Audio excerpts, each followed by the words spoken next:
కాబట్టి పాపులతో స్నేహము పాపమే. కాబట్టి పద్మాలు పాపం చేస్తున్నాయా లేదా? చేస్తున్నాయి. అందుకే పాపులకు అమ్మవారి పాదాలు ముట్టుకునే అవకాశం ఉంటుందా? ఉండదు. అందుకని ఎప్పుడు అమ్మవారు పద్మములను తన పాదముల దగ్గరికి రానివ్వదు. అందుకే పద్మమునకు అమ్మవారి పాదములకు పడదు. మొదటి సిద్ధాంతం చెప్పారు మూకశంకరు. కంగారు పడిపోకండి, వినండి, అలా వింటూ ఉండండి చెప్పింది. ద్విజాధీశ్లాఘా విధిషు వివిధద్భిర్ముకుళతాం. ఇంకో తప్పు కూడా చేశాయి మా పద్మాలన్నారు. ఇంకో తప్పు చేశాయి. ఏమిటి చేశాయి అంటే, లోకంలో ద్విజాధీశ్లాఘా, ద్విజులు అని ఉంటారు. ద్విజులు అంటే రెండు సార్లు పుట్టిన వాళ్ళు. జ అంటే పుట్టడం, ద్విజ అంటే రెండు మాటలు పుట్టిన వాళ్ళు. నీరజ అంటే నీటిలోంచి పుట్టింది అని పద్మం. ద్విజ అంటే రెండు మాటలు పుట్టడం. రెండు మాటలు పుట్టడం ఎవరు పుడతారు అంటే, సంస్కారము కానీ మంత్రోపదేశం కానీ జ్ఞానము కలగడం కానీ ఇటువంటివి జరిగిన వాళ్ళని ద్విజులు అంటారు. ఉపనయనమై గాయత్రీ మంత్రం చేశారనుకోండి ద్విజుడు. ఒక ఆయన తనంత తానుగా మంత్రదీక్షని పొందాడనుకోండి ఆయన ద్విజుడు. ఒక ఆయన జ్ఞానం పొందాడనుకోండి ఆయన ద్విజుడు. ఇటువంటి వారందరినీ ద్విజులు ద్విజులు ద్విజులని పిలుస్తుంటారు. ఇలా ఈ ద్విజత్వం పొందినటువంటి వాళ్ళని ఎక్కడైనా చూస్తే, ఒక మంత్రదీక్షలో ఉన్న ఆయన కనపడ్డాడనుకోండి ఒక నమస్కారం చెయ్యాలి, విమర్శ చేయకూడదు. అలాగే ఒక ఆయన జ్ఞాని మహానుభావుడు కనపడ్డాడనుకోండి ఒక నమస్కారం చెయ్యాలి. లేదు, ఒక గాయత్రీ మంత్రం చేసుకుంటూ గురువుల దగ్గర సంస్కారం పొంది ఉపనయనం చేసుకున్నటువంటి వాడు కనపడ్డాడనుకోండి ఆయన్ని ఆదరించాలి. కాబట్టి ద్విజులను ఆదరించాలి. ద్విజులు కనపడినప్పుడు నమస్కారం చెయ్యాలి. ఒక జ్ఞానికి కానీ, ఒక మంత్రదీక్ష పొందిన వాడికి కానీ, ఒక ఉపనయనం పొందిన వాడికి కానీ నమస్కారం చెయ్యాలని శాస్త్రవచనం. నువ్వు నమస్కారం చేయకపోతే పీడాపోయి ఆయన్ని చూసి మొహం ఇలా ముకుళించుకుని ఇలా ముడుచుకుని పక్కకి మాత్రం తిరగకూడదు. వీడి బతుకెంత అన్నట్టుగా తిరక్కు తప్పని చెప్పింది శాస్త్రం. నువ్వు నమస్కారం చేయకపోతే పక్కకి తొలగిపో తప్ప వాళ్ళని చూసి మొహం ముడుచుకోకు అని చెప్పింది. అమ్మ, ఈ పద్మాలు ఏం చేస్తున్నాయి? ద్విజాధీశ్లాఘా ఇవి విదధద్భిర్ముకుళతాం. తెలుసు వీటికి. అటువంటి ద్విజాధీశులు, అందులో అటువంటి ద్విజులలో చాలా గొప్ప వాళ్ళు కనపడితే ముఖం ముడుచుకోకూడదు అన్న విషయం పద్మానికి తెలుసు. లక్ష్మీదేవి కూర్చుంటుంది, వాటికి జ్ఞానం ఉంది. కానీ ఇవి ఏం చేస్తున్నాయి? ద్విజాధీశుణ్ణి చూసినప్పుడు ముఖం ముడుచుకుంటున్నాయి. ఎవరయ్యా ద్విజాధీశుడు? ఎవరిని చూస్తే మొహం ముడుచుకుంటున్నాయి? ద్విజులు అంటే కేవలము బ్రాహ్మణులు కాదు, కేవలముగా మంత్ర సంస్కారము పొందిన వారు కాదు, కేవలముగా ఉపనయనమైన వారు కాదు. పక్షులు కూడా ద్విజులే. ఒకసారి గుడ్డుగా పుడతాయి, గుడ్డు పొదగబడి పిల్లగా వస్తాయి. కాబట్టి అవి ద్విజులే. ఈ పక్షులన్నీ ద్విజులైతే చకోర పక్షులు కూడా ద్విజులే, అవి పక్షులే. కాబట్టి ఈ చకోర పక్షులకు ఆయన అధీశుడు, ప్రాణములు పెట్టేవాడు, అన్నం పెట్టేవాడు. ఎందుకని? చంద్రుడి యొక్క వెన్నెల తింటాయి చకోర పక్షులు. చంద్రుడి యొక్క వెన్నెల తిని బతికేటటువంటి చకోర పక్షులకు నాయకుడైనటువంటి ద్విజాధీశుడైన చంద్రుణ్ణి చూసేటప్పటికీ ఈ పద్మాలు ముఖాలు ముడుచుకుంటున్నాయి. అంటే రాత్రి అయితే అవి ముడుచుకుపోతుంటాయి. కాబట్టి మరి ద్విజాధీశుల్ని చూసి ముఖం ముడుచుకోవడం పాపం కదమ్మా ధర్మశాస్త్రం ప్రకారం. ఓ నమస్కారం చెయ్యవు, ముఖం ప్రసన్నంగా ఇలా విచ్చుకోదు, సంతోషంగా ఉండవు, ఓ వినయం లేదు, ఓ విధేయత లేదు. కాబట్టి ఇది మహాపాపం కదా అమ్మా. కాబట్టి ఇటువంటి మహాపాపం చేస్తున్నాయి. కాబట్టి ఇంత పాపం చేసిన వాటిని నీ పాదముల దగ్గరికి ఎలా రాణిస్తావు? అందుకే నీ పాదములు ఈ పద్మములను తిరస్కరిస్తుంటాయి. ఎప్పుడు అసలు పద్మాలతో నా పాదములకు పోలిక వేయకండి అని చెప్పి తీసేస్తుంటాం. కాబట్టి రెండో పాపం ఉందా లేదా పద్మాలకి? ఉంది. మొదటి పాపం ఏది గోపి గారు? మొదటి పాపం ఏది పద్మములు చేసింది? లేమండి, చెప్పండి, ఏ పాపం చేశాయి పద్మాలు? మొదటి పాపం ప్రకృతి మలినై షట్పదకులై, నల్ల తుమ్మెదల్ని దగ్గరికి రానిచ్చాయి. పాపమున్న వాటి సంసర్గము కూడా పాపమే, పాపులతో స్నేహం చేయడం కూడా పాపమే. రెండో దోషం ఏం చేశాయి డాక్టర్ గారు? ద్విజాధీశ్లాఘా, ద్విజులకు నాయకుడైనటువంటి చంద్రుణ్ణి చూసి ముఖం ముడుచుకున్నాయి. కాబట్టి రెండు తప్పులు చేశాయి. ఇంకా ఏమైనా చేశాయా చెప్తున్నారు మూకశంకర్లు. మళ్ళీ అడుగుతా మొదటి నుంచి డాక్టర్ గారు, గుర్తుపెట్టుకోండి. రజోమిశ్రై పద్మై, అమ్మా పద్మములకు రజస్సుంది అన్నారు. వాటికి రజోదర్శనం అవుతోందమ్మా అన్నారు. రజోదర్శనం అయితే అటువంటి వారిని ముట్టుకోవడం అనేటటువంటిది చెయ్యకూడదు అని శాస్త్రవచనం. బ్రహ్మహత్యాపాతకంలో పావు వంతుంటుంది అని, కాబట్టి ముట్టుకోకూడదు అని. పద్మములకు రజోదర్శనం ఉందమ్మా అన్నారు. రజోదర్శనము అంటే పద్మములకు రజోదర్శనం ఎలా ఉంటుంది? వాటికి కేసరములు ఉన్నాయి, కేసరములలోంచి పుప్పుడి పడుతూ ఉంటుంది. ఆ పుప్పుడి పడడమే రజోదర్శనం. కాబట్టి రజోదర్శనం ఉన్నటువంటి పద్మాలు ఇంత పవిత్రమైన పాదాలను ఎలా ముట్టుకుంటాయి? ముట్టుకోకూడదు. కాబట్టి వాటిని దూరంగా పెడుతుంటావు. మీరు ముట్టుకోకూడదు, మీరు నమస్కారం చేయకూడదు. అలా ముట్టుకుని దూరం నుంచి దూరంగా తోసేస్తుంటావు నన్ను. ఇది కారణం కాదు. రజోమిశ్రై, అవి రజోగుణంతో ఉంటాయి. రజోగుణం అంటే ఎప్పుడూ తొందర, ఎప్పుడూ పరుగు, ఎప్పుడూ కోపం, ఎప్పుడూ ఆశ, ఎప్పుడూ కోరిక, ఎప్పుడూ ఏదో అల్లరి, ఎప్పుడూ ఉద్వేగం. ఇలా పరిగెత్తేవాడు ఎవడుంటాడో వాటిని రజోగుణం అంటారు. తొందరగా విచ్చుకోవడం, తొందరగా ముడుచుకుపోవడం. ఏమిటమ్మా పద్మాలకు ఆ లక్షణాలు? కాబట్టి రజోమిశ్రై పద్మై, ఇదిగో అలాంటి లక్షణం రజోగుణం ఉంది, రజో దర్శనం ఉంది. అందుకే నీ పాదములను దగ్గరికి రానివ్వవు. ఏం డాక్టర్ గారు? కాబట్టి ఈ 3 కారణముల చేత అమ్మవారు పద్మములను తన పాదముల దగ్గరికి రానివ్వదు. ఎవరు రానివ్వట్లేదో చెప్పారా లేదా మూకశంకర్లో? ఆ శ్లోకంలో ఎక్కడైనా ఎవరు రానివ్వట్లేదు అమ్మ పాదముల దగ్గరికి చెప్పారా? చెప్పారు. ఎక్కడ చెప్పారు? విషమశరవైరి ప్రియతమే. విషమశరవైరి అంటే పువ్వులను బాణములుగా చేసుకుని అవతల్ల వారిని బాధించేటటువంటి లక్షణం ఉన్న మన్మధుని యొక్క శత్రువైనటువంటి పరమశివుని యొక్క ప్రియురాలైనటువంటి అమ్మవారు. కాబట్టి ఎవరు? లలితాదేవిని మీరు అనుకుంటే అందులో పెద్ద దోషం ఏం లేదు. కాబట్టి అమ్మవారే పద్మములను తన పాదముల వద్దకు రానివ్వడం లేదు. ఇది పద్మములు చేసినటువంటి పాపము అని మూకశంకరులు నిర్ధారణ చేశారు. నిర్ధారణ చేసి అమ్మ ఈ కారణం చేత నీవు పద్మములను నీ పాదముల దగ్గరకు రానివ్వవు అని చెప్తున్నారు. అమ్మ వినేటప్పుడు చక్కగా వినండి. ఎందుకని పుస్తకాలు రిఫర్ చేస్తూ క్లాస్ రూమ్ స్టూడెంట్ లాగా చక్కగా వినండి.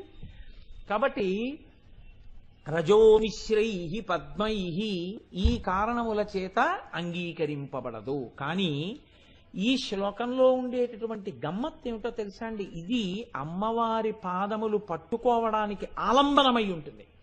అందుకే మూకశంకరులు ఈ శ్లోకం చెయ్యడం వెనక రహస్యం ఏమిటో తెలుసా అండి? మీ మనసుని బాగా అక్కడ నిలబెట్టే ప్రయత్నం చేయడం. వసిన్యాది దేవతలు ఒక్క మాట చెప్పి వదిలిపెట్టేశారు. ఎందుకని? వాళ్ళు ఆ మాట చెప్పేటప్పుడు పదద్వయ ప్రభాజాల పరాకృత సరోరుహ అని వదిలేశారు. కానీ ఆ కాంతి తిరస్కరించి అమ్మవారు మీకు చేస్తున్న ఉపకారం ఏమిటి? మీ మనసుని పట్టుకోవాలి. అప్పుడే నేను మొట్టమొదట్లో చెప్పిన ప్రయోజనం నెరవేరుతుంది. ఎప్పుడూ స్వేచ్ఛగా తిరిగే మనస్సు అమ్మవారి పాదములను పట్టుకోవడంలో కృతకృత్యురాలవుతుంది. ఇప్పుడు మీకు తెలిసో తెలియకో ఒక కొత్త సిద్ధాంతం ఒకటి మీ మనసులోకి వచ్చింది. ఏమని? ఓహో, ఈ కారణముల చేత అమ్మవారు పద్మములను తన పాదముల దగ్గరికి రావడాన్ని అంగీకరించదు. ఏమిటవి చేసిన తప్పులు? అవి పాపులతో తిరుగుతూ ఉంటాయి. 2, అవి ద్విజాధీశులను శ్లాఘించలేదు, ముఖం ముడుచుకున్నాయి. అదేమిటండి పాపం, సాయంకాలం అయ్యేటప్పటికి ముడుచుకోవడం వాడి ధర్మం, అదంతా అనవసరమయ్యా. చంద్రుడు కనబడితే ముగిలించుకున్నాయా లేదా, అంతే దోషం. 3, రజోమిశ్రై, వాటికి రజో సంపర్కం ఉంది, రజోగుణం ఉంది, అందుకే అమ్మవారు రానివ్వలేదు. విషమశరవైరి ప్రియతమే, మన్మధుని యొక్క శత్రువైన పరమశివుని యొక్క ఇల్లాలైన పార్వతీదేవి నీవు రానివ్వలేదు. ఇదే శ్లోకం అలాగే నిర్ధారణ చేసి మీరు అట్టే పెట్టేశారనుకోండి, ఇప్పుడు ఏమైపోతుందంటే ఒక పెద్ద ఇబ్బంది వస్తుంది. ఎక్కడి నుంచి వస్తుందో ఆ ఇబ్బంది నేను చెప్తాను చూడండి. మీరు కింద నుంచి పైకి రండి. ఇప్పుడు ఆ శ్లోకంలో ఆవిడ ఎవరు? విషమశర వైరి ప్రియతమే. ఆవిడ మన్మధుని యొక్క శత్రువైన పరమశివుడికి ఇల్లాలు. కాబట్టి ఇప్పుడు ఆవిడ సహజంగా ఎవరిని ప్రేమించవలసి ఉంటుంది? ఎవరంటే ఇష్టపడాలి? మన్మధుడికి శత్రువుగా నిలబడే వాళ్ళందరినీ ఆవిడ ఇష్టపడి ఉండాలి కదండి. మన్మధుని శత్రువైనటువంటి పరమశివుడి యొక్క భార్య కాబట్టి మన్మధుడికి శత్రువులుగా ఉన్న వాళ్ళందరూ ఆవిడికి ఇష్టపడే వాళ్ళు అయి ఉంటారు, అంతే కదండి. ఇప్పుడు నాతో చాలా సన్నిహితంగా ఉండాలని, నాతో చాలా ప్రేమగా ఉండాలని కోరుకున్నవాడు నేను చాలా ప్రేమించే వ్యక్తి జోలికి వెళ్ళకూడదు. అది మొదటి నియమం కదా. నేను బాగా ప్రేమించే వ్యక్తి జోలికి వెళ్ళడమే ఏ ఇతర కారణము నా పట్ల చేయకపోయినా నా నుంచి దూరం అయిపోవడానికి కారణమైపోతుంది. దానికి పెద్ద సిద్ధాంతావిష్కరణం ఏం అక్కర్లేదు. It requires only common sense. గురువు గారికి ఫలానా వారంటే ఇష్టం, వారి మనస్సు ఖేద పెట్టకూడదు. వారి మనస్సు ఖేదపడి వారు వచ్చి గురువు గారికి చెప్పారనుకోండి, అయిపోయిందంతే, నువ్వు జరిగిపోయావు. వారి జోలికి నువ్వు వెళ్ళకూడదు. ఎందుకంటే ఒకటే కారణం, ఆయన ఈయనకి దగ్గర, అంతే. ఆయనకి ఈయన మనసులో స్థానం ఉంది కాబట్టి ఇప్పుడు ఈయన జోలికి నువ్వు వెళ్ళావు, నువ్వు దూరం జరిగిపోతావు, అంతే. అది ఇమిడియట్ రియాక్షన్, దానికి ఇంకేమీ సందేహమేమి ఉండదు. అలా ఉండకపోవడం అన్నది ఎక్కడ ఉండదండి లోకంలో. అందుకే లేకపోతే లోకంలో పాపము పుణ్యము అన్న రెండు మాటలు రావు. అసలు రెండుగా మీకు విభాగం చేయడం కుదరదు. ఇప్పుడు అమ్మవారి యొక్క భర్త ఎవరికి శత్రువు? మన్మధుడికి శత్రువు. మన్మధుడికి మిత్రుడిగా మీరున్నారనుకోండి, అమ్మవారు ఎలా ఆదరిస్తుందండి మిమ్మల్ని? ఎలా ఆదరిస్తుంది? కాబట్టి ఇప్పుడు అసలు అమ్మవారి ఆదరణకి నోచుకోవాలంటే మీకు ఉండవలసిన మొదటి లక్షణం ఏమిటి? మీరు మన్మధుణ్ణి ఆదరించని వారై ఉండాలి. ఈ సభలో ప్రసంగం చెప్తున్న నాతో సహా నిస్సంకోచంగా మాట్లాడితే మన్మధుణ్ణి ఆదరించని వారు ఎవరున్నారు? ఒక్కసారి ఆలోచించండి. నాతో సహా అన్నాను, అందుకే. నాకు కొడుకు కూతురు ఉన్నారండి. కాబట్టి మన్మధుణ్ణి ఆదరించని వారు లోకంలో బహుకొద్ది మంది ఉండి ఉండవచ్చు. ఎక్కడో ఉంటాడు, కోట్ల కోట్ల కోట్ల మందిలో ఒక ఆయన ఉంటాడు ఎక్కడో. మిగిలిన వాళ్ళందరూ మన్మధుణ్ణి ఆదరించిన వాళ్ళే. అంటే ఇప్పుడు ఆవిడ భర్తకి ఎవరు శత్రువో వారిని మిత్రుడిగా చేసుకుని ఉన్న వాళ్ళం మనందరం. ఆయనంటే చాలా ప్రీతి కలిగిన వాళ్ళం. ఆయన బాణాలు పడితే సుఖాలు అనుభవించి సంతోషించేవాళ్ళం. ఏది నీచమైన కామోపభోగం దగ్గర నుంచి ఇతరమైనటువంటి కామముల వరకు, కామములంటే సుఖముల యందు అపేక్ష వరకు. కాబట్టి మీకు మొట్టమొదట ఎక్కడ డిబార్ అయిపోయారు మీరు? పద్మాల మాట అలా ఉంచండి, అవి పాపం చేశాయంటారేమిటి? మీకు అప్లై చేసుకోండి ఆ శ్లోకాన్ని. మీరేమైనా అమ్మవారి పాదాలు పట్టుకోవడానికి అర్హత ఉందా? లలితా సహస్రం చదవడం ఎందుకు, నీ చెప్పడం ఎందుకు, మీరు వినడం ఎందుకు? ఇంకా పోయింది, మీకు ఓ మార్పు లేదు అక్కడ. రెండు, కొంచెం ముందుకు రండి, మూడో పాదంలోకి. వాటికి రజోగుణం ఉంది, రజోదర్శనం ఉంది. రజోదర్శనం ఉంది కాబట్టే మన్మథ బాణం పడ్డానికి యోగ్యతని పొందావు, లేకపోతే అసలు సంసారమే లేదు. రెండు, రజోదర్శనం ఉంది కాబట్టే అది అణుచుకోవడం కోసం, సత్వంలోకి వెళ్ళడం కోసం నువ్వు లలితా సహస్రం చదువుకుంటున్నావు, లలితా సహస్రం వింటున్నావు, అమ్మవారిని పూజ చేస్తున్నావు. కాబట్టి ఇప్పుడు అసలు రజోగుణం లేనివాడు ఈ సభలో లేడు, అందరూ శుద్ధ సత్వ స్వరూపులే అన్నారనుకోండి, ఇంకసలు ఈ ఉపాసనలు ఎందుకు, ఆరాధనలు ఎందుకు? వాళ్ళందరూ ఈశ్వరుని చేరిపోయిన వారే. కాబట్టి రజోదర్శనము, అంటే రజోదర్శనం అంటే మీరు హీన ప్రవృత్తి ఎందే చూడక్కర్లేదు. ఎప్పుడో అప్పుడు రజోగుణాన్ని చూపించిన వాడు, పోని ఎప్పుడో అప్పుడు ఉద్వేగాన్ని చూపించిన వాడు. ఇప్పుడు ప్రశాంతంగా ఉన్నాడేమో, ఉద్వేగం చూపించకుండా ఉన్నానన్నవాడు ఉన్నాడేంటి? శంకరాచార్యుల వారంతటి వారు ఓసారి అదేంటి ఎవరినో చూసి చిచి పక్కకి తప్పుకో అన్నారు. నన్ను తప్పుకోమంటావా, నాలో ఆత్మ తప్పుకోమంటావా అంటే కాళ్ళ మీద పడి మరి ఈశాపంచకం చేశారంటే శంకరాచార్యుల వారు కూడా ఇప్పుడు ఈ లిస్టులోకి రాకుండా వెళ్ళిపోవాలి కదండి. మరి ఎప్పుడో అప్పుడు రజోగుణం బయటికి వచ్చిందిగా. కాబట్టి రజోదర్శనం అయినటువంటి వాడెవ్వడో అమ్మవారి పాదములు ముట్టుకోవడానికి అర్హుడు కాడో తీసేయాలి కదండి. అప్పుడు మనలో ఎవరన్నా మిగులుతామని నేను అనుకోవట్లేదు, నేనైతే మిగలను ఖాయంగా చెప్పేసుకుంటున్నాను, మీ జోలికి నేను రాను. కాబట్టి రజోమిశ్రై పక్కన పెట్టేయండి. ఇంకొంచెం ముందుకు రండి. ఇప్పుడెవరు? ద్విజాధీశ్లాఘ,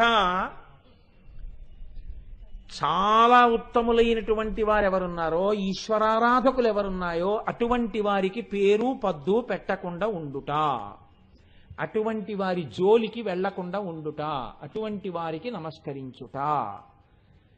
మన జన్మాంతరంలో అలా ఎక్కడైనా ఆయన కనపడడం కాదు, ఆయన ఫోటో కనపడితే నమస్కారం పెట్టి అంత గౌరవంగా మనం జీవిస్తున్నటువంటి క్రమం మనకుందా?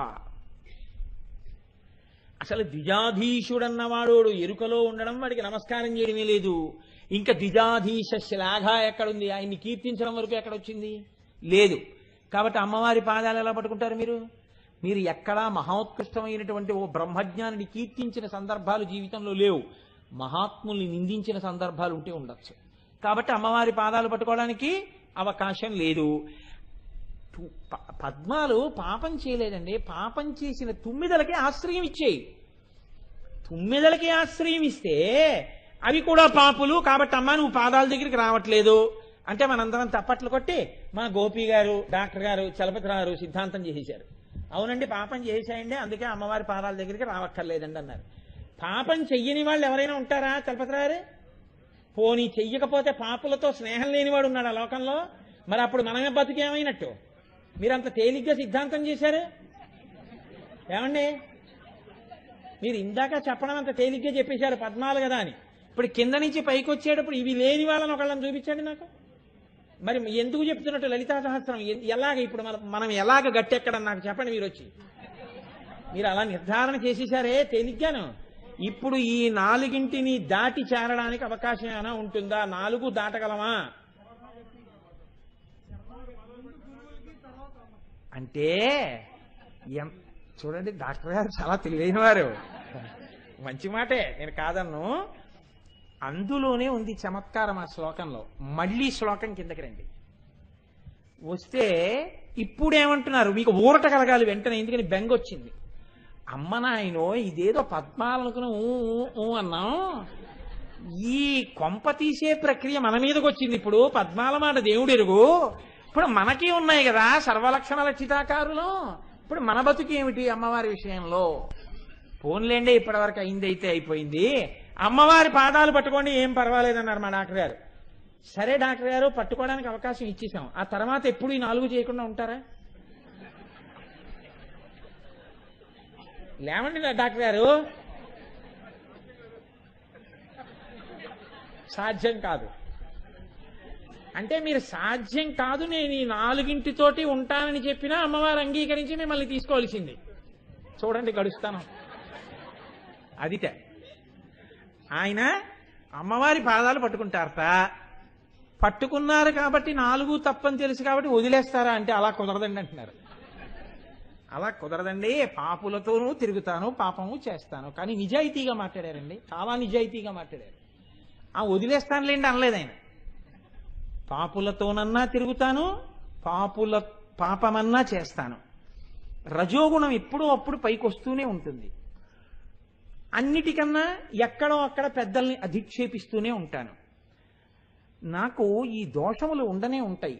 అన్నిటినీ మించి మన్మథ బాణాలు పడకుండా తప్పుకోను. అంటే మన్మథ బాణాలంటే నా ఉద్దేశం వారిని కించపరచాలని కాదు. ఏదో ఓ కోరిక అంటూ ఉంటుంది కదండి జీవితంలో. అప్పుడు అది మన్మథ బాణానికి లొంగడమే. కాబట్టి నేను ఏవి 4 తప్పుకునేవాడిని కానప్పుడు మరి ఈ శ్లోకం మీకు ఎలా అభయం ఇస్తుందని దీన్ని చెప్పేస్తున్నారు. పద్మాల యొక్క కాంతిని తిరస్కరించిందని.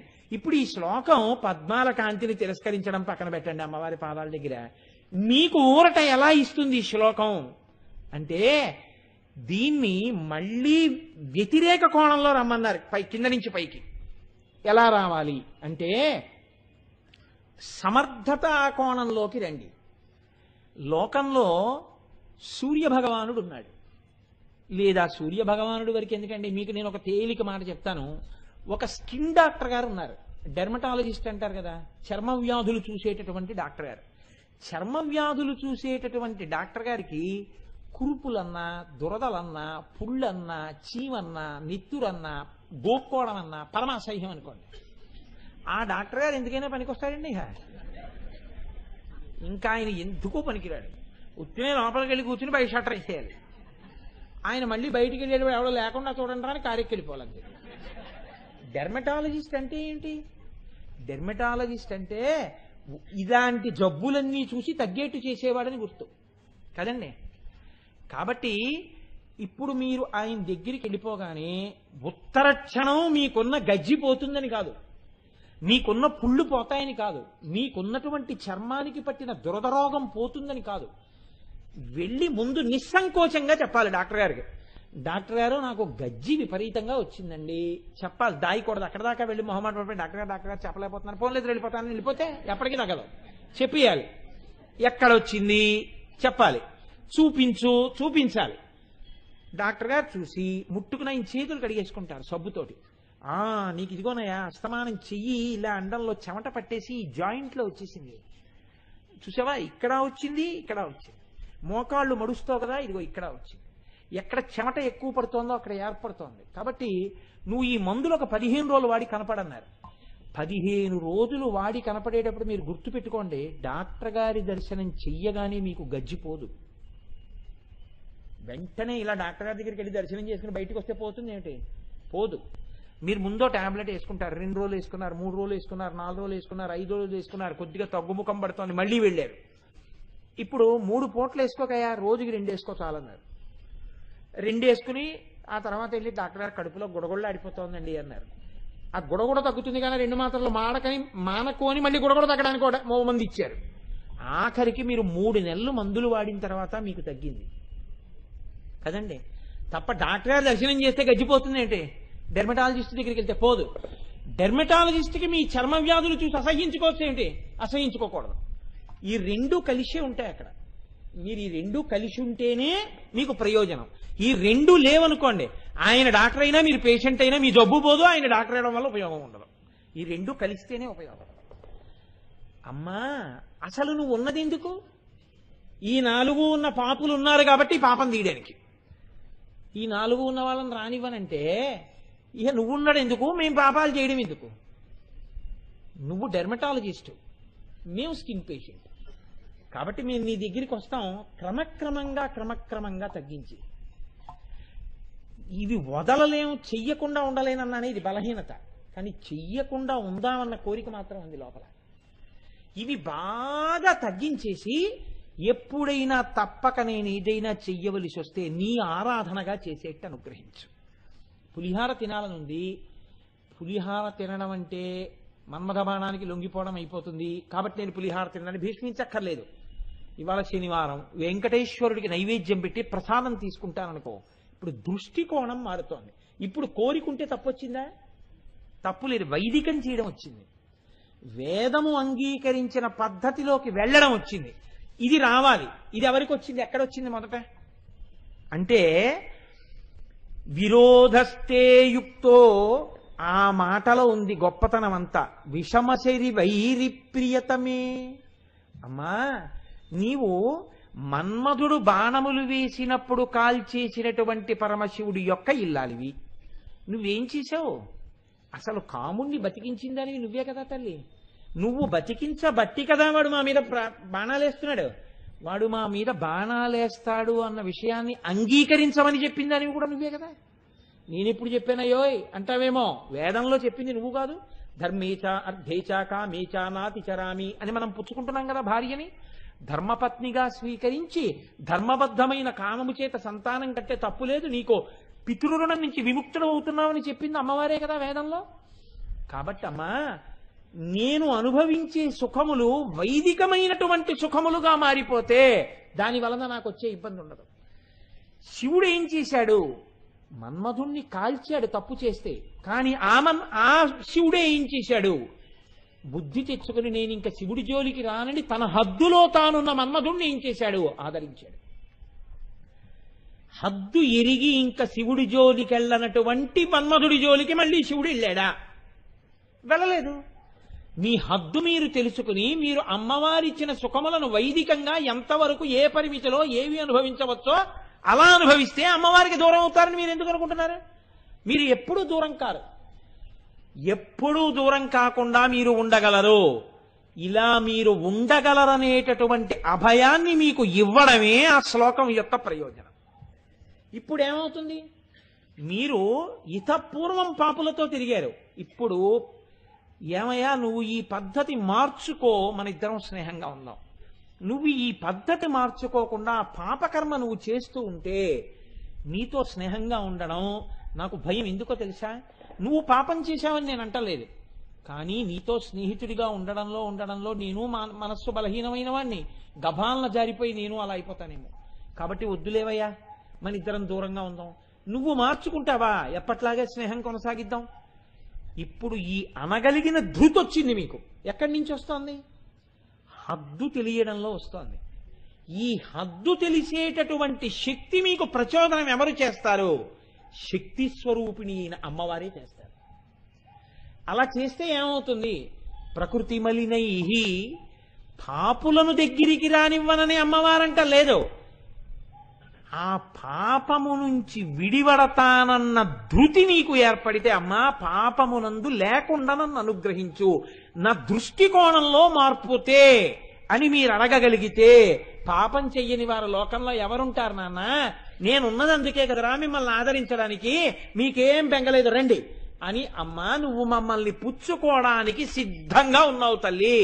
అందుకనే అమ్మా నీ పాదములకు పద్మములతోటే పూజ. పోలికలో అయితే కాంతి తీశామేమో కానీ అమ్మవారి పూజకి చేస్తే దేంతో పూజ చేస్తాం? పద్మాలతోనే పూజ చేస్తాం. ఎందుకు పుచ్చుకుంటాను పద్మాలతో పూజ? అక్కడ ఇంకో పూలు కనబడి పద్మాలు కనబడ్డాయి అనుకోండి, పద్మాలు పట్టుకెళ్ళి పాదాల మీద వేస్తాం. ఎందుకు వేస్తాం? అబ్బా ఇంతంత పద్మాలు దొరికాయండి అంటాం. ఇన్ని పాపాలున్నా పద్మాల్ని నీ పాదాల మీద వేసుకున్నట్టే, బురదలో పుట్టినా నీ పాదములను చేరి అవి గొప్పవైనట్టే తల్లి. నేను ఇప్పటి వరకు పాపిష్టి ఆలోచనలతో ఉన్నా, ఇప్పుడు వైదిక మార్గం చేరాలనుకుంటే పట్టుకోవలసినవి నీ పాదాలే. అప్పుడు నువ్వెప్పుడూ అభ్యంతర పెట్టావు. నీ పాదములు అలా పుచ్చుకోవడానికి ఎప్పుడూ సిద్ధంగానే ఉంటాయి. మేం పుచ్చుకోగలం నీ పాదాలని. అప్పుడు నువ్వు దూరం చేసే తల్లివి కావు. మీరు యోగ్యత లేని వారిని తీయవు. శివుడు ఎలా పక్కకి తీయలేదో నువ్వు కూడా అలా తీయవు. ద్విజాధీశ్లాఘా, ఇంతకుముందు ఎప్పుడో ఏదో నేను పొరపాటు చేసి ఉంటే ఉండొచ్చు, ఎవరినో తెలియక నింద చెయ్యవచ్చు, కానీ అవే పద్మములు ఆదరించిన సందర్భాలు కూడా ఉన్నాయి. ఎవరిని ఆదరించాయి? ద్విజాధీశ. హంసలుంటాయి. హంసలు ఎక్కడ తిరుగుతాయి? సరోవరంలోనే తిరుగుతాయి. పద్మాలు ఎక్కడ తిరుగుతాయి? సరోవరంలోనే తిరుగుతాయి. చంద్రుణ్ణి చూస్తే ముకులించుకున్నాయి అంటున్నారే, మరి హంసలు కూడా ద్విజాధీశులే. ఎందుకని? హంస పక్షి కాబట్టి 2 మాటలు పుట్టింది. 2 మాటలు పుట్టిన పక్షిలో హంస చాలా గొప్పది. ఎందుకని? మిగిలిన వాటిలా కాకుండా పాలు నీరు వేరు చేసి తాగుతుంది. జగత్తుని బ్రహ్మాన్ని వేరు చేసినటువంటి పరబ్రహ్మాన్ని అర్థం చేసుకుని బ్రహ్మవిద్ బ్రహ్మైవ భవతి అయినటువంటి మహాపురుషుడు ఒకడు ఉన్నాడు.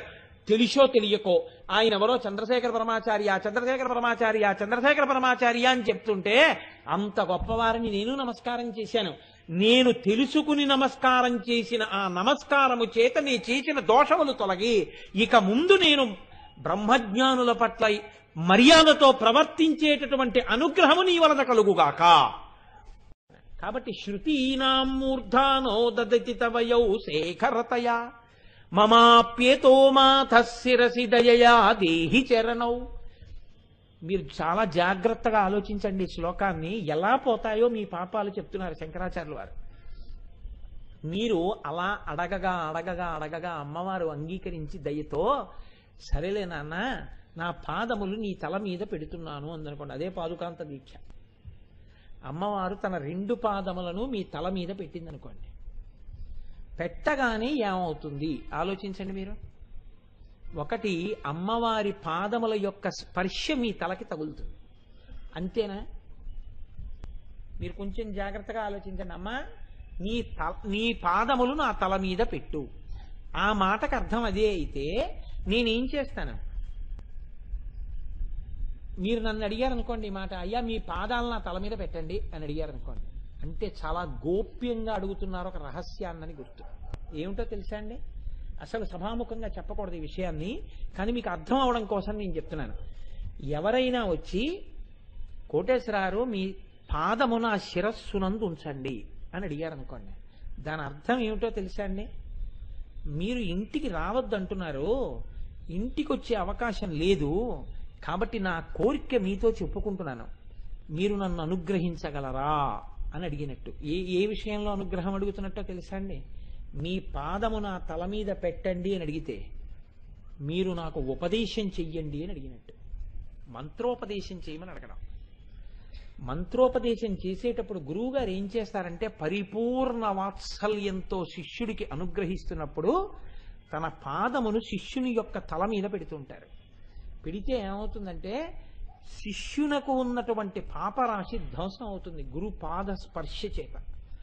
అంత శక్తివంతమై ఉంటుంది. పాపములను తొలగతోయగలిగినటువంటి శక్తి గురు పాదములకు ఉంటుంది. అందుకే గురు పాదుకలకి పూజ ఉంటుంది. గురు పాదుకలకు పూజ అందుకే వచ్చింది. అసలు శాస్త్రంలో పెద్ద రహస్యం అది. అందుకే గురు పాదాలకి నమస్కారం. కాబట్టి ఇప్పుడు శంకరాచార్యులు వారు ఏమడుగుతున్నారు? అమ్మా నీ పాదాలు నా తల మీద పెట్టు, అంతేనా దాని అర్థం?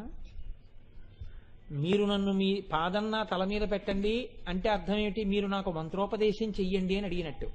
అది 10 మందిలో అడగకూడదు కాబట్టి రహస్యంగా అడిగినట్టు.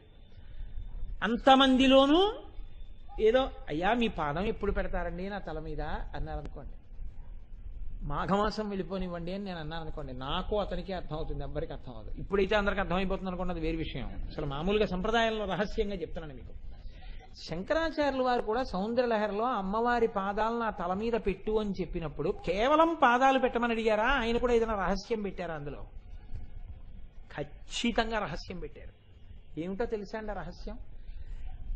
ఆయన శిరసిదయయా దేహి చరణౌ అన్నారు కదా అని మీరు ఈ శ్లోకాన్ని అంతవరకే చదివి మీరు కూడా అమ్మవారి పాదాలు మీ తల మీద పెట్టుకున్నట్టుగా ఊహిస్తే దానివల్ల సిద్ధి కాదు, పూర్ణం కాదు. ఎప్పుడో తెలుసా అండి? యయో పాద్యం పాద పశుపతి జటాజూటతటిని. ఇప్పుడు ఆ పాదాల మీద శివుడి యొక్క తల ఉంటుంది. ఎందుకుంటుందో తెలుసా అండి? ప్రణయ కలహానికి కాదు. మీరు బాగా గుర్తుపెట్టుకోండి. శివుడు అన్న మాట మహాకామేశ్వరుడు అన్న మాట కన్నా కొద్దిగా చిన్నదవుతుంది. ఎందుకని అంటే ఆయనే మహాకామేశ్వరుడిగా ఉంటే లలితాపరా భట్టారికా స్వరూపానికి భర్తగా ఉంటారు. ఆయన శివుడిగా ఉంటే అమ్మవారి యొక్క అనుగ్రహాన్ని కోరుకునేటటువంటి వాడిగా కింది వరుసలో ఉంటాడు. ఇది ఎలా ఉంటుందంటే పెరుమాళ్ పెద్ద పెరుమాళ్ ఈ రెండింటికి ఉన్నంత తేడా కింద ఉంటుందంటే. పెరుమాళ్ళకి పెద్ద పెరుమాళ్ళకి ఏమిటి తేడా? అంతే తేడా. స్వామివారు పెద్ద స్వామివారు ఇద్దరు స్వామివారులే అలాగే. కానీ ఒక్కొక్కసారి పెద్ద స్వామి చాలా గొప్పవాడవచ్చు, ఏ విషయం అనుకోండి. కాబట్టి ఇప్పుడు అమ్మవారి యొక్క పాదములు తల మీద పెట్టించుకున్నప్పుడు మహాకామేశ్వరుడు ఆవిడ భర్తగా కూర్చుని ఉన్నాడు లలితాదేవికి. శివుడు ఆవిడ పాదముల మీద తల పెట్టాడు. ఎందుకు పెట్టాడు అంటే అమ్మవారి పాదములు కడగాలి. పాదయో పాద్యం సమర్పయామి శుద్ధ ఆచమనీయం సమర్పయామి అనాలి.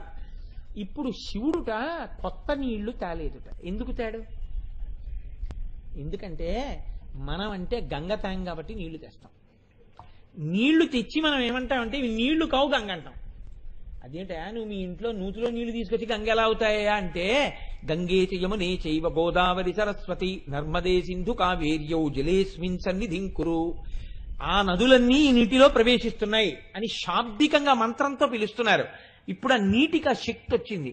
అందుకని ఇప్పుడు ఈ నీటితో ఏం చేస్తున్నారంటే ఇప్పుడు దాన్ని ఏదో దురితక్షయకారకాహ కలశోదకేన దేవం ఆత్మానం పూజాద్రవ్యానికి సంప్రోక్ష్య.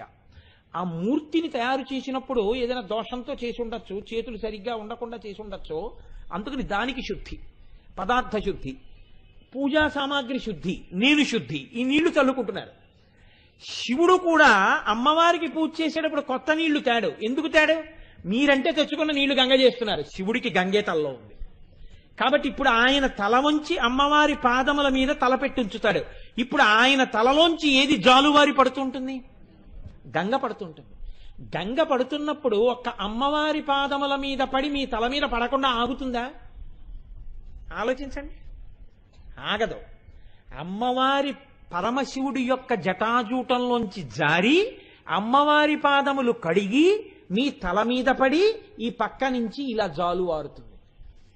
ఇప్పుడు అది అమృతం కదండి. అయిపోయిందా అక్కడతో? ఆ నీళ్లు ఎర్రగా ఉంటాయి, అమ్మవారి పాదాల నుంచి వచ్చేవి. ఎందుకుంటాయి ఎర్రగా? చెప్తున్నారు శంకరాచార్యులు వారి రహస్యాన్ని. అరుణహరి చూడామణి రుచి. శ్రీ మహావిష్ణువు యయోహో లక్ష్మాలక్ష్మి. ఆయన ఎర్రటి వజ్రం తన కిరీటంలో ఉంటుంది.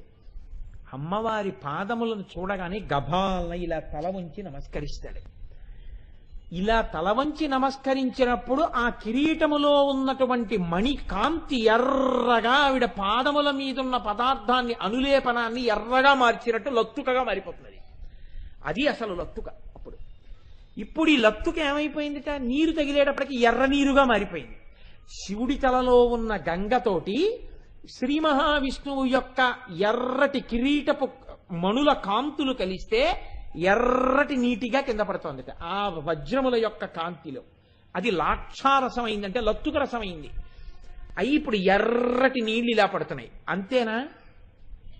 విష్ణువు నమస్కరించినప్పుడు భార్యాసహితుడై నమస్కరిస్తాడు. పెద్దలకి నమస్కరించేటప్పుడు ఒక్కడు చెయ్యడు, రావోయ్ అని ఇద్దరు కలిసి నమస్కారం చేస్తారు. యయౌ లాక్షాలక్ష్మి అండంలో రహస్యం అదే. లక్ష్మీ సహితుడై చేస్తున్నాడు. శివుడు గంగా సహితుడై చేస్తున్నాడు. గంగా సహితుడై ఎందుకు చేయాలి? అక్కడ చమత్కారం ఉంది. పార్వతీ సహితుడై చెయ్యొచ్చు కదండి అని మీరు అనొచ్చు. ఈయన పెద్ద స్థాయే కామేశ్వర స్థాయి కాబట్టి ఈయనే పెద్ద స్థాయిలో చెప్పినప్పుడు కామేశ్వరుడైనప్పుడు ఈయనే మళ్ళీ పార్వతీ సహితుడై నమస్కారం చేసి కింది స్థాయిలో ఈవిడ పై స్థాయిలో ఉన్న ఆవిడికి నమస్కారం చేసుకోవడం ఉండదు. ఒక దోష నివారణార్థం గంగాదేవితో చేస్తాట. ఎందుకు చేస్తాట? సరోషా గంగాయాం శంకరులు చెప్పారు శ్లోకంలో. పరమశివుడింత గొప్పవాడని సరస్వతీదేవి స్తోత్రం చేస్తుంటే మా ఆయనే అని ఇలా తొంగి చూసిందిట. ఏమిటి మీ ఆయన అందిట ఆవిడ. జటాజూటంలోకి వెళ్ళిపోయింది బెంగెట్టుకుని. మరి తప్పు చేసింది కదా అమ్మవారి పట్ల. నిన్న తప్పు చేసావు కదా, గబుక్కుని పైకి తొంగి చూసావు కదా, నేను భరించాను కాబట్టి భర్తను కానీ తాళి కట్టానే, అలా ఎందుకు చూసావు? రేపు నేను దండం పెట్టినప్పుడు నువ్వు దండం పెట్టి క్షమించేస్తుందన్నట్ట. అందుకని ఆవిడ్ని కూడా తీసుకొచ్చి కాళ్ళ మీద బారేశాడు ఇప్పుడు. కాబట్టి శివుడు గంగతో కలిసి కాళ్ళ మీద పడ్డాడు. అందుకని పార్వతీ సహితుడై కాదు గంగా సహితుడై అన్నారు. కారణం ఎంత చమత్కారంగా వస్తాయి చూడండి శంకరాచార్యుల వారి శ్లోకాలు. విష్ణువు లోకానికి మర్యాద నేర్పాలి. అందుకని యయౌ లాక్షాలక్ష్మి లక్ష్మీదేవితో కలిసి నమస్కారం చేస్తున్నాడు. ఏమండి మరి బ్రహ్మగారి గురించి చెప్పలేదు? నేను మా ఇంటికొచ్చిన పెద్దల ఎడల నమస్కారం చేసేటప్పుడు అంత త్వరగా మా ఆవిడ్ని కూడా తీసుకొచ్చి నమస్కారం చేయిస్తున్నానని చెప్తుంటే మా అబ్బాయి కూడా చేశాడని మీకు వేరే చెప్పాలేంటి? అంటే శ్రీమన్నారాయణుడే చేస్తున్నాడంటే ఆయన నాభికమలంలో పుట్టిన బ్రహ్మగారు కూడా చేసేస్తున్నారనే అర్థం. కాబట్టి ఇప్పుడు ఈ రెండు తలకాయలతో పాటు ఏ తలకాయ కూడా ఉంది అక్కడ? బ్రహ్మగారి తలకాయ కూడా ఉంది. బ్రహ్మగారి తలకాయ కూడా ఉందంటే పక్కన ఇంకో తలకాయ ఉంది, సరస్వతీదేవి తలకాయ కూడా ఉంది. ఇప్పుడు అమ్మవారి పాదాలు ఒక్కటి మీ తల మీద పెట్టుకుంటే ఎన్ని తలకాయలు మీ తలకాయ మీద ఉన్నాయి? బ్రహ్మ సరస్వతులవి, విష్ణు లక్ష్ములవి, శివ గంగలవి మీ పాదాల మీద మీ తల మీదే ఉన్నాయి. త్రిమూర్తుల యొక్క తలలు మీ తల మీద పడ్డాయి, మీ తల మీద ఉన్నాయి. ఆయన యొక్క కిరీటములోని కాంతులు లాక్షారసంగా మీ తల మీద పడుతున్నాయి. ఆయన జటాజూటంలో ఉన్న గంగ మీ తల మీద పడుతోంది.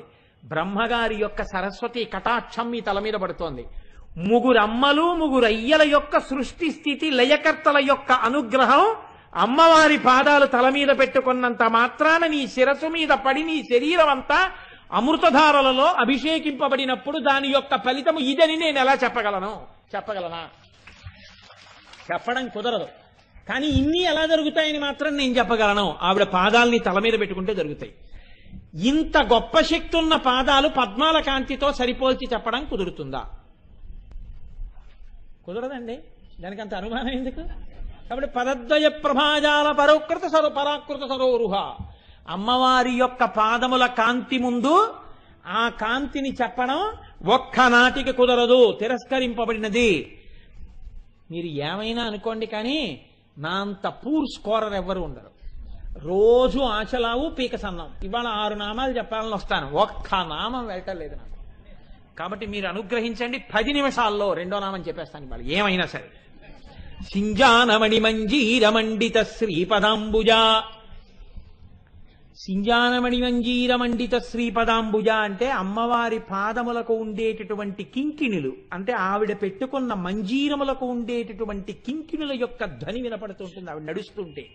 అటువంటి మంజీరములు పెట్టుకున్న తల్లి. ఈ మంజీరముల యొక్క శబ్దము వినడము అంటే అదొక్కటే దాని ప్రయోజనం అని మీరు అనుకుంటున్నారా? మా అమ్మాయి గజల పట్టాలు పెట్టుకుంటుంది కాబట్టి మా అమ్మాయి గజల పట్టాలకి అమ్మవారు పెట్టుకున్న మంజీరములకు తేడా ఏముందండి? ఇవి ధ్వని చేస్తాయి, అవి ధ్వని చేస్తాయి, అంతేనా ధ్వనులు? కాదు. మీరు చాలా జాగ్రత్తగా పట్టుకోగలిగితే ఒక రహస్యం ఉంది. ఎప్పుడు కూడా మననం చేసే లక్షణం ఉన్నవాడిని ముని అంటారు. మననం చేసేవాడు మాట్లాడ్డం, మౌనిగా ఉంటాడు. మౌని అంటే ఎవ్వరితో మాట్లాడకుండా ధ్యానము చేయుచున్నవాడు. ధ్యానమునందు లేనివాడు మాట్లాడుతూ ఉంటాడు. ఎప్పుడూ ఎవరినో పోగేసుకుని మాట్లాడుకుంటూ ఉంటాడు. మాట్లాడుకుంటున్నప్పుడు కానీ ఇతరుల యొక్క పాదముల మంజీర ధ్వనులు కాని వినపడితే ఈ చెవి ద్వారా వినపడతాయి. మీరు బాగా జ్ఞాపకం పెట్టుకోండి. మా అమ్మాయి గజ్జల పట్టాల చప్పుళ్ళు నాకు వినపడ్డాయి. ఎలా వినపడతాయి? నీ ధ్యానం ఏం చేయక్కర్లేదు దానికి. మామూలుగా టీవీ చూస్తున్నా మా అమ్మాయి వస్తుందని తెలిసిపోతుంది. ఇలా నడుస్తుంటే గజ్జల పట్టాల చప్పుళ్ళు వినపడతాయి.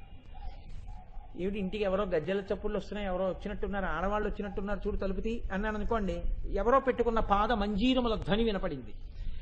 దానికి మీరు ధ్యానంలోకి వెళ్ళక్కర్లేదు. చెవి బాగా పనిచేస్తుంటే, మనసు బాగా పనిచేస్తుంటే వినపడతాయి. అమ్మవారి పాద మంజీరముల ధ్వనులు పైకి ఇంద్రియములను విచ్చలవిడిగా విడిచిపెట్టి మనసు విడిచిపెడితే వినపడేవి కావు. ఎవరికి వినపడతాయి? ఎవరు బాగా ధ్యానం చేస్తాడో వాడికే వినపడతాయి. ఎందుకు వినపడతాయి అంటే వాడి ధ్యానంలో కేవలము పాదములు ఒకటే చూడ్డవు, పాదముల కదలికలు కూడా కనపడతాయి వాడికి. ఎందుకు కనపడతాయి అంటే శంకరాచార్యులు వారు అడిగినట్టుగా అంత వినయంగా వాడు వంగుతాడమ్మా నీ పాదములు పెట్టని. ఇప్పుడు ఆ పాదములు కదలకుండా ఉండవు. అమ్మవారు 2 పాదములు ఎత్తి ఇలా తల మీద పెడుతోంది. ఇప్పుడు ఆ మంజీరములు కదిలిన ధ్వని వచ్చింది. ఈ ధ్వని బయట నుంచి లోపలికి వచ్చిందా, ఇక్కడ ధ్యానంలోనే వినపడుతోందా? ఇప్పుడు ఆ ధ్వని వినపడినవాడు గొప్పవాడా, అది కేవలం వినపడడం గురించి ఆ నామం ఉందా అంటే ఆ ధ్వని ఎవడైనా విని ఉంటే జీవితంలో వాడు సర్వోత్కృష్టమైన స్థితిని పొందుతున్నాడని గుర్తు, వాడి జీవిత లక్ష్యాన్ని చేరిపోతున్నాడని గుర్తు. అంటే ధ్యానమునందు కదలికలను కూడా చూచుచున్నవాడు. మనకి అమ్మవారి పాదాలే ధ్యానంలో నిలబడవు. వాడికి ఏం వినపడుతున్నాయి? కదలిన పాదముల చేత పాదములకు ఉన్నటువంటి మంజీరములు కదిలితే, మంజీరములకు పెట్టుకున్నటువంటి చిన్ని గంటలు కదిలితే, గంటలలో ఉన్నటువంటి చిన్ని విశేషములు కదిలితే, దాని వలన మంజీరములకు ఉన్న గంటల యొక్క ధ్వనులు వాడికి లోపల వినబడుతున్నాయి. ఈ ధ్వనుల చేత పరవశిస్తున్నాడు, పాదముల చేత పరవశిస్తున్నాడు. ఇప్పుడు వాడికి ధ్వని వినపడుతోందంటే స్పర్శ కూడా తెలుస్తోంది పాదములది. స్పర్శ కూడా తెలుస్తోందంటే పాదములకు ఉన్నటువంటి సువాసనలు ముక్కుకి తెలుస్తున్నాయి. వాడికి సువాసనలు ముక్కుకి తెలుస్తున్నాయంటే వాడు తర్వాతది కూడా తెలుసుకుంటున్నాడు. ఏది తెలుసుకుంటున్నాడు? ఈ పాదములు తల మీద పెట్టుకున్న వాడి మీద అమ్మవారు ప్రేమతో చేతులు కూడా పెడుతోంది. చేతుల మీద కూడా పెడుతోంది కాబట్టి చేతులకున్న గాజులు కదులుతున్నాయి. గాజులు కదులుతున్నాయి కాబట్టి గాజుల యొక్క కణకణ రవములు వాడు వింటున్నాడు. ఇది వింటున్నప్పుడు అమ్మవారు ముందు కొంగింది కాబట్టి అమ్మవారి తాంబూలపు వాసనలు వాడు చూస్తున్నాడు.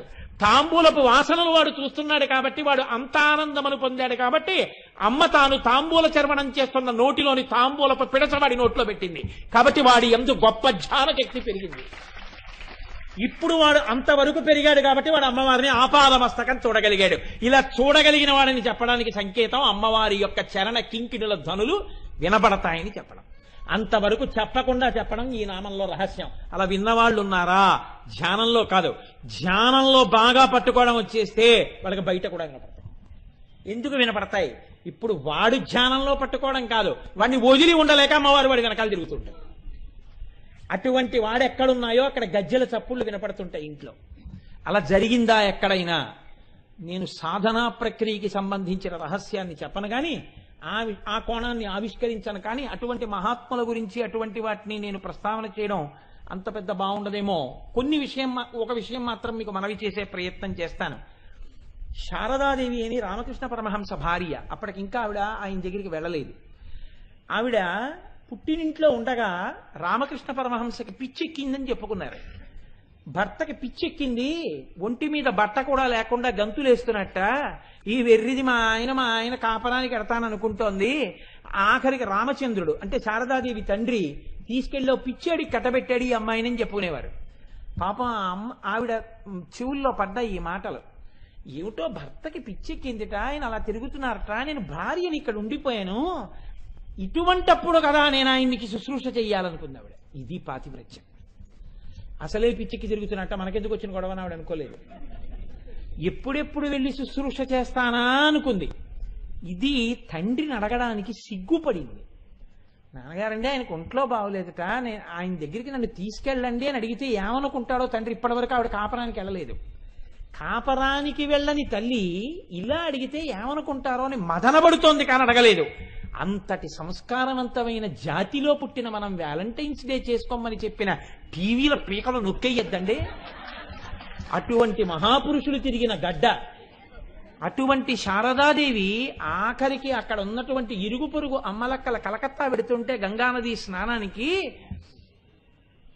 ఈవిడ అన్యాపదేశంగా తండ్రిని అడిగింది, వాళ్ళు గంగా స్నానానికి ఎడతారట నాన్న, నేను వెళ్ళనా అని. కూతురు హృదయాన్ని అందిపుచ్చుకున్నాడు తండ్రి. అమ్మా నేను వస్తాను అన్నాడు. కాపరానికి అక్కడ దాకా వెళ్ళినవాడు కలకత్తా వెళ్ళి స్నానం చేసి వచ్చేయండగా, నేను వస్తానమ్మా అన్నాడు. కాపరానికి తీసుకెళ్ళాలి కాబట్టి వెళుతున్నారు. ఆ రోజుల్లో పల్లకీలో తీసుకెళ్లేవారు ఆడపిల్లని. అకస్మాత్తుగా ఆవిడికి మార్గ మధ్యంలో జ్వరం వచ్చేసింది. ఎంత జ్వరం వచ్చిందంటే ఆవిడికి సంధిలోకి వెళ్ళిపోయారు. ఆవిడికి అసలు ఒంటి మీద తెలివి లేదు. ఉన్నవాడు తండ్రి పక్కన. ఆయన ఏమీ చేయలేక పక్కన ఓ చిన్న ఆచ్ఛాదన మంటపం వేసి అందులో పడుకోబెట్టారు. మిగిలిన వాళ్ళు బయలుదేరిపోయారు. ఆవిడ జ్వరంతో పడిపోయింది. ఇంతలో ఒక రోజు ఆవిడికి గజ్జెల చప్పుళ్ళు వినపడ్డాయి. ఏమిటి గజ్జెల చప్పుళ్ళలోనూ ఆవిడ కళ్ళు తెరిచి చూశారు. కళ్ళు తెరిచి చూసేటప్పటికీ నల్లగా ఉన్నటువంటి ఒక స్త్రీ వస్తోంది దగ్గరికి. ఆవిడ రాసుకున్నారండి జీవిత చరిత్రలో. ఆవిడ చెప్పుకున్నారు తన శిష్యులకి, ఒక ఆవిడికి, నల్లనిదైనా అంత అందగత్తెని నా జన్మాంతరమునందు నేను ఇక చూడలేదు అని రాసుకున్నారు. ఆవిడ పార్వతి కాళిక. ఆవిడ వచ్చి మంచం మీద కూర్చున్నారు పక్కన. కూర్చుని ఏమ్మా అలా ఉన్నామే అన్నారు. బాగా జ్వరంగా ఉందండి అన్నారు. ఏం బెంగెందుకు అన్నారు. మా వారిని చూడాలని బయలుదేరాను, ఏమిటో ఈ జ్వరం ఇలా వచ్చింది, ఆయనకి వెళ్ళి సేవ చేయలేకపోతున్నాను, అందుకు బెంగగా ఉందమ్మా అన్నారు. అంటే మీరెక్కడి నుంచి వచ్చారు అని అడిగింది ఈవిడ శారదాదేవి. నేను కలకత్తా నుంచి వచ్చాను అన్నారు. అనగానే ఈవిడ సంతోషంతో మీరు మా వారిని చూశారా రామకృష్ణ పరమహంసని అని అడిగారు. అసలు ఆయన అక్కడ ఉంచింది నేనే కదమ్మా, నువ్వు వస్తున్నావని అన్నారు. అని ఆవిడ లలాటమును నిమిరి ఆవిడ యొక్క తల మీద చెయ్యి వేసి ఒళ్ళంతా నిమిరి నీకు తగ్గిపోతుందిలే అమ్మా అంది. అని వెళ్ళిపోయింది. అంతే, మరునాటికి జ్వరం తగ్గిపోయింది. ఆవిడ పల్లకి ఎక్కి రామకృష్ణ పరమహంస దగ్గరికి వెళ్ళిపోయారు. ఆవిడికి దర్శనం అయింది అమ్మవారి. ఆవిడ అమ్మవారి ఉపాసన అని కాదు, ఆవిడకి జన్మతః ఏర్పడిన భక్తి చేత. జన్మతః వస్తుందండి మహాత్ములకి, దాన్ని మీరు ప్రశ్నించలేరు. మీరు శారదాదేవి జీవిత చరిత్ర చదివితే తెలుస్తుంది. అమ్మవారు అనుగ్రహించింది. వేరొకసారి కేవలం 13 సంవత్సరాల వయస్సులో ఒకసారి ఆవిడ జీవితంలో ఒక గొప్ప సందర్భం జరిగింది. కామార్పుకూర్ అని రామకృష్ణ పరమహంస ఉన్నటువంటి ఊరది. కేవలం ఆవిడ ఇంకా ఓసారి అలా అత్తారింటికి వెళ్ళొద్దామని వెళ్ళారు. తెల్లవారుజామున ఏం చెప్పారంటే, అమ్మ వెళ్ళి నువ్వు స్నానం చేసిరా అన్నారు. హలధర పుష్కరిణి అని ఎవరు దూరంగా ఉండేది చెరువు, అందులో స్నానం చేసి రమ్మన్నారు. చీకట్లో 13 ఏళ్ల పిల్ల, ఆ ఊరంతా తెలియదు, దూరంగా వెడితే ఆ పుష్కరిణి ఉంటుంది, స్నానం చెయ్యాలి. చీకట్లో తెల్లవారకట్ట లేచి వచ్చి బయట నిలబడి అత్తవారిని ఎవరినన్నా లేపితే బాగుండదు, అంత దూరం ఒక్కతే వెళ్ళి 13 ఏళ్ల పిల్ల స్నానం చెయ్యాలంటే ఆవిడ బెంగ పెట్టుకుని ఇప్పుడు నాకు ఎవరు తోడొస్తారు అని ఇలా గడ్డం మీద చెయ్యేసుకుని ఆలోచిస్తున్నారు. ఆవిడ ఇలా చూసేటప్పటికి ఆవిడ ముందు నలుగురు వెనక నలుగురు యనమండుగురు గొప్ప స్త్రీలు నిలబడి ఉన్నారు. అమ్మ మేము కూడా హలధర పుష్కరుడికి స్నానానికి వెడుతున్నాం, మీరు అక్కడికేనా అని అడిగారు. అవును నేను అక్కడికే అన్నారు. రా వెడదామన్నారు. ముందు నలుగురు వెనక నలుగురు నడిచి తీసుకెళ్లారు. యనమండుగురి పాద మంజీర ధనులు వింటూ ఆవిడ స్నానానికి వెళ్ళారు. ఆ యనమండుగురే అష్టలక్ష్ములు. శారదాదేవి నమస్కారం చేసి మళ్ళీ తిరిగి వస్తుంటే మళ్ళీ యనమండుగురు వచ్చి ఆవిడ్ని ఆ ఇంటి ముందు దిగబెట్టి వెళ్ళిపోయారు. అమ్మవారిని నమ్ముకున్న వారికి అమ్మవారు వారికి ధ్యానంలో కనపడడం కాదు, చిన్న పిసరు బెంగ వచ్చేటప్పటికి ఆవిడ ఏదో రూపంలో వచ్చి వాళ్ళని అనుసరిస్తుంది. అనుసరించినప్పుడు ఆవిడ పాద మంజీరముల ధనులు వాళ్ళు వింటూనే ఉంటారు. కాబట్టి అంత గొప్ప స్థితిని పొందారు. ధ్యానమునందు దర్శనం చేసి ఆవిడ కదలికలను చూసిన వాడెవరో వాడే జీవితంలో అదృష్టవంతుడు, వాడే జయాన్ని చేరుతున్నవాడు. పరమహంస ఒక్కరే ఆ స్థితిని బాగా పట్టుకున్నారు. కాబట్టి ఆయన ఒక మాట అంటారు, ఒక పక్షి గుడ్డుని పొదుగుతోంది అనుకోండి, మీరు ఇలా చూసి ఫోటో తీశారనుకోండి, గుడ్డుని పొదుగుతున్న పక్షి అది. ఇప్పుడు ఆ పక్షి ఫోటో తీసుకొచ్చి చూపించారనుకోండి, ఎలా ఉంటుంది ఆ పక్షి? గుడ్డు మీకు కనపడదు. ఎందుకని అంటే దాని కడుపు తగిలేటట్టుగా కూర్చుంది ఆ పక్షి. కూర్చుని ఇలా కళ్ళు మామూలుగా ఇలా విప్పి ఉండదు, అలా అవ్యక్తమైన ఆనందంతో ఉంటాయి ఆ కళ్ళు. అంతే, అదే కనపడుతుంది.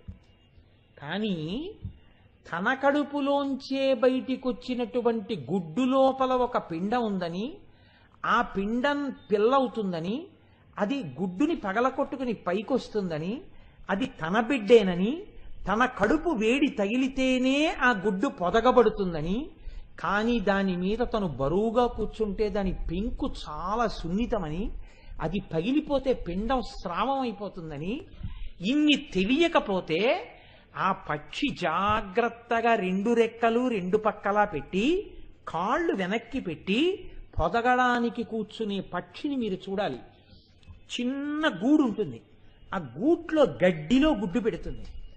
ఎంత మాత్రము ఇష్టం వచ్చినట్టు ఇలా కాళ్లతో ముక్కుతో కదపదు, కన్నం పడితే స్రావం అయిపోతుందని జాగ్రత్తగా తానే ఒబ్బిడి చేసుకుని ముందు ఒక కాలు ఇటేసి కాలు ఎత్తటేస్తుంది, తర్వాత 2 కాళ్ళు ఇలా వెనక్కి జరుపుతుంది.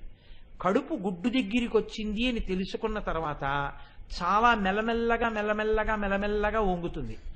కడుపు గుడ్డుకి తగిలింది పెంకుకి అన్న తర్వాత ఇక నొక్కకుండా అలాగే కూర్చుంటుంది. 2 రెక్కలతో ఆచ్ఛాదిస్తుంది. తన కడుపుకి గుడ్డు తగులుతున్న విషయం ఎవ్వరికీ కనపడకుండా చూసుకుంటుంది. కానీ తన యొక్క కడుపు వేడి గుడ్డు పెంకుకి తగిలి లోపల ఉన్నటువంటి పదార్థము పిండంగా మారి ప్రాణం పోసుకుంటున్నటువంటి ఆ స్థితిని తన స్పర్శ చేత గ్రహించి తన బిడ్డ ప్రాణం పోసుకుంటోందని తెలుసుకున్న పక్షి ఆ పొందుతున్న గొప్ప ఆనందమే బరువుగా రెప్పలు పడుతున్నప్పుడు దాని కళ్ళల్లో కనపడుతుంటుంది తప్ప దాని యొక్క ఆనందము నీకు సమానముగా అర్థమైపోతుందా? అర్థమవదు. అమ్మవారి పాదములు కదిలినప్పుడు వచ్చేటటువంటి మంజీర ధ్వనులను ధ్యానమునందు వినేటటువంటి యోగి మనస్సు పొందుతున్నటువంటి గొప్ప ఆనందమును నువ్వు ఆయన కూర్చున్న స్థితిని చూసినంత మాత్రం చేత నువ్వు కూడా పట్టుకుని వినగలవా? నువ్వు వినలేవు. ఆ ధ్వనులు ఆయనకే తప్ప నీకు వినపడవు. బాహ్యంలో నా కూతురు నడిస్తే ఆ ధ్వని నాకు మీకు కూడా వినపడుతుంది. ధ్యానంలో మీకు వినపడిన ధ్వని మీకే తప్ప మీ పక్కనే నేను కూర్చున్నా నాకు వినపడదు. ఇది ధ్యానానికి సంబంధించిన గొప్ప రహస్యాన్ని చెప్పడం, ఈ మెట్లెక్కినటువంటి వాడి స్థాయిని చెప్పడం ఈ శ్లోకం యొక్క గొప్ప ప్రయోజనం. కాబట్టే మూకశంకరులు చెప్పినటువంటి ఒక్క మాట చెప్పేసి నేను ఈ నామాన్ని పూర్తి చేసేస్తాను. ఇవాళ అసలు నిజంగా ఆ నామం ఒక్కటి చాలా అద్భుతం. అలా పూర్తి చేస్తున్నందుకు నా మనసు బాధపడుతోంది, కానీ నేను 2 రన్స్ అయినా కొట్టానని ఇవాళ నా స్కోర్ చూపించాలి. కథం వాచాలోపి ప్రకటమణి మంజీర నినదైః సదైవానం దార్ధ్రాన్ విరచయతి వాచం యమజనాన్ ప్రకృత్యా తేషో నచ్చ విరపి చ కామాక్షి చరణో మనీషా నైర్మల్యం కథమివ నృణాం మాంసలయతే.